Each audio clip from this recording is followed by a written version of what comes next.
दलदल में धंसे बॉलीवुड की पोल नारकोटिक्स कंट्रोल ब्यूरो की तफ्तीश से खुलती जा रही है। सुशांत सिंह राजपूत केस में रिया चक्रवर्ती से जब एनसीबी ने ड्रग्स को लेकर पूछताछ की तो उसने खुद अपनी जुबान से काफी कुछ कह दिया। उसने अपने हाथों से सुशांत को ड्रग्स देने की बात भी कबूल ली और सुशांत सिंह राजपूत के साथ ब्रेकअप की वजह भी बताई। अब आपको बताते हैं कि रिया का वो पूरा कबूलनामा जो उसने नारकोटिक्स कंट्रोल ब्यूरो को दिया है। सुशांत केस की आरोपी नंबर 1 रिया चक्रवर्ती और ड्रग अब्यूज के एंगल से मामले की जांच कर रही एजेंसी नारकोटिक्स कंट्रोल ब्यूरो का फर्स्ट एनकाउंटर ही बेहद फिल्मी रहा। नारकोटिक्स कंट्रोल ब्यूरो के सम्मन पर जब रिया पूछताछ के लिए एजेंसी के दफ्तर पहुंची तो जांच कर रहे अफसरों ने छूटते ही उससे पहला सवाल पूछा कि आप खुद को कैसी एक्ट्रेस मानती हैं। रिया चक्रवर्ती ने स्वाभाविक तौर पर जवाब दिया, बहुत अच्छी। उधर से फौरन पलटकर जवाब मिला कि अच्छा होगा कि तुम यहाँ कोई एक्टिंग ना करो। रिया सख्ते में आ गई। इसी के साथ नारकोटिक्स कंट्रोल ब्यूरो की ओर से सवालों का ऐसा सिलसिला शुरू हुआ कि रिया कानून के चंगुल में फंसती चली गई। रिया चक्रवर्ती से एक्टिंग वाली पहली अनौपचारिक बातचीत के बाद उससे सवाल पर सवाल दागे गए।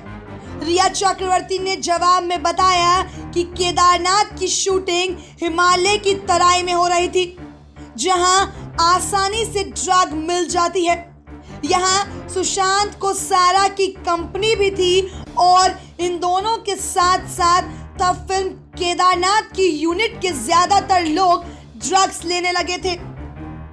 रिया चक्रवर्ती ने कहा कि एक खास बात यह है कि गांजा यानी कैनबिस से भूख बहुत लगती है और गांजा पीने वाला इंसान वेट गेन करना शुरू करता है। और यह भी सच है कि केदारनाथ की शूटिंग के बाद सुशांत और सारा दोनों के ही वजन बढ़े हुए थे। रिया चक्रवर्ती की शुरुआती बातों से एक बात तो साफ थी कि वो एनसीबी के सामने खुद को पाक साफ दिखाने की कोशिश कर रही थी। साथ ही उसने सुशांत पर कई इल्जाम लगाए। ऐसे सच्चाई की तह तक पहुंचने के लिए एनसीबी को काउंटर सवाल भी पूछने पड़े। आपको याद होगा कि मी टू मूवमेंट के दौरान सुशांत सिंह राजपूत की एक को एक्टर ने भी उन पर इल्जाम लगाए थे और ये मामला तब सुर्खियों में भी आया था। ये और बात है कि कुछ दिनों के बाद उस को एक्टर ने अपने इल्जाम वापस ले लिए थे, लेकिन बताते हैं कि इस वाक्य के बाद सुशांत अपनी इमेज को लेकर ज्यादा कॉन्शियस हो गए थे और उन्हें हमेशा ये डर लग रहा था कि कहीं कोई उनके खिलाफ कोई साजिश तो नहीं कर रहा।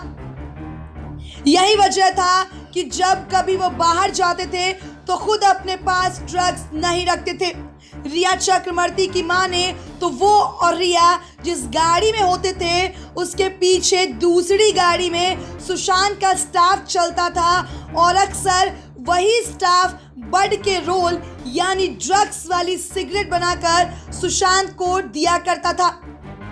हालांकि नारकोटिक्स कंट्रोल ब्यूरो की पूछताछ में रिया ने खुद भी ड्रग्स लेने की बात मानी, लेकिन साथ ही यह भी जोड़ा कि उसने बहुत पहले ही ड्रग्स लेना छोड़ दिया था।